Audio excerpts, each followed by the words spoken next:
Hello, welcome to Startup Voice with Ina Efimchik. Today we're going to be covering convertible promissory notes, also known as bridge financing, or the instrument we would use in bridge financing. Now, when you're a startup and you're looking for your initial investment, which is often referred to as seed investment, you may be thinking about selling a share in your company.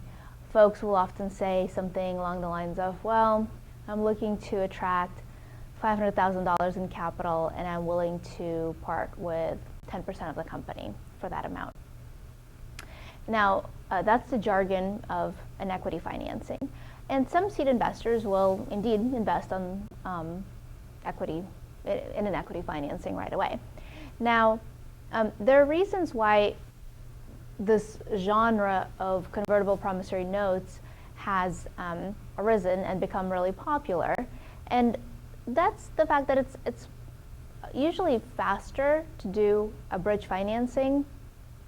As the name indicates, it bridges the company from its current situation to some event in the future, usually a time when it's able to raise more money in an equity financing, usually from sophisticated investors, probably a venture capital fund.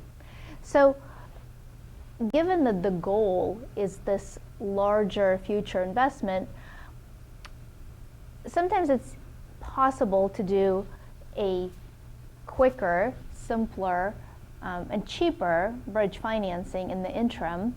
The reason that that's possible is that we're deferring a lot of the decisions and negotiations to when the venture capital firm will come in and negotiate.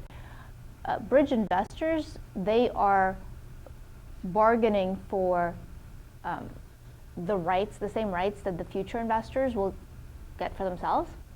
Bridge investors are able to close a deal faster in this convertible note form because upon conversion, their investment will get them the same shares that future venture capitalists that will invest in this venture will get.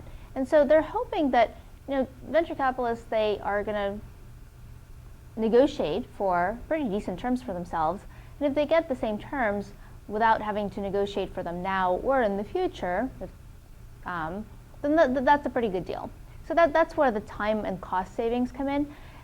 So we're not negotiating a lot of the terms, and we can use simpler and fewer documents to do it, to document a bridge financing. A standard bridge financing, if it's for a really small amount, you might be able to get away with just a convertible promissory note.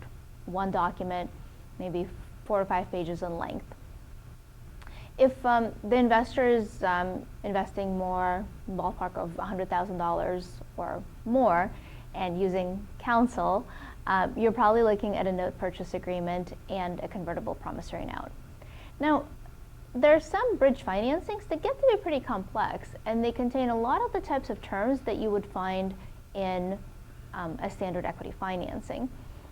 If that's the case, you may also see an investor's rights agreement introduced. So you're looking at 3 documents. Potentially they can be combined into 2. You could potentially take the terms from the investor's rights agreement and add them into a note purchase agreement.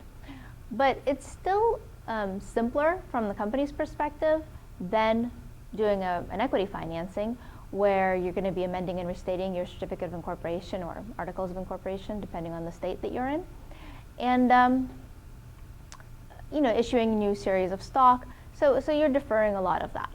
Now, it used to be that this was actually also a cheaper way to get money than an equity financing because you were putting off valuing the company until a later point when the company had more to show for itself.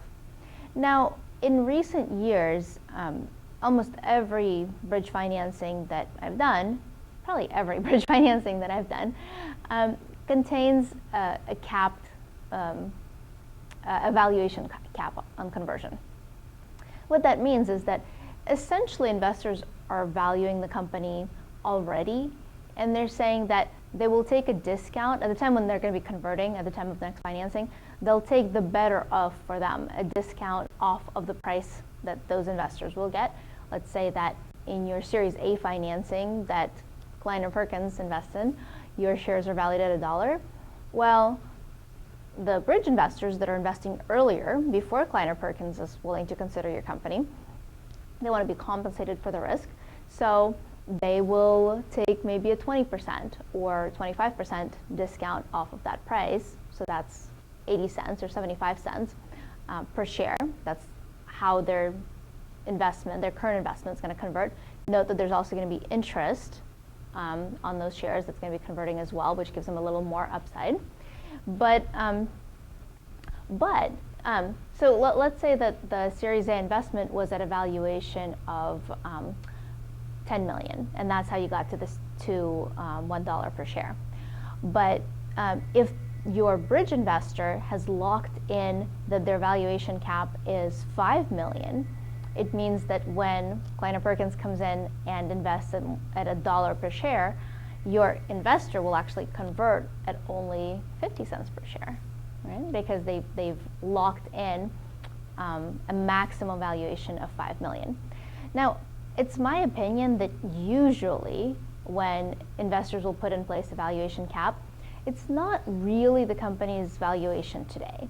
I think that because a lot of these transactions are so early on, investors will give the company a little bit of credit and will value it not at where they think the Series A valuation will be, but not quite where the company is now. So maybe it's somewhere in the middle. Maybe you get a conversion cap that's a little bit better than how you would have been valued if you had done a seed, equity financing now. Now, obviously it varies case by case. If you're working with angel investors, all bets are off. They may not feel comfortable giving a multi-million-dollar conversion cap or multi-million-dollar valuation, which they insert into a conversion cap for a company that doesn't have a product. Right? This is something that VCs and sophisticated investors, or not even sophisticated, but investors who do this all the time, who are used to seeing high valuations and they know why they're there. They're used to seeing that. So with your particular investor, you may not get a valuation or valuation cap above $1 million. And you can decide if those terms make sense for you or not. Bottom line is, it's better to have investment than not to have it if it's going to impede your company's progress, right? You have to see what you can do with your own resources, but if you need the money to move to the next step and that's the only deal on the table, potentially it makes sense to take it. But obviously you have to look at your own situation. You have to know your own company, your own prospects, both for building the company on your own and for other money, other investment. So we've talked about convertible promissory notes or bridge financings being more efficient, being cheaper. Now, another thing to think about is that when you're selling a convertible promissory note, it's a loan, basically. It's a loan that converts. So your investor does not actually become a stockholder yet, which has some benefits. If you think about control and voting by shareholders, your investor, unless they specifically ask for negative covenants, which is basically a right for the investor to vote on certain things that they don't want you to do without their approval. And most of the standard bridge financings won't have those terms. Bridge financings can get as complicated as any equity investment, but the whole idea behind them is that they shouldn't, right? So if this is a standard bridge financing, then you should just have a very simple document or simple couple documents where the investor doesn't really have voting rights. The investor's probably not taking a board seat, although they may ask for it. But typically it's more sort of hands-off, laid back. It's waiting for that next round for this investor to take a small equity stake in the company alongside larger bigger investors who are going to dictate the terms.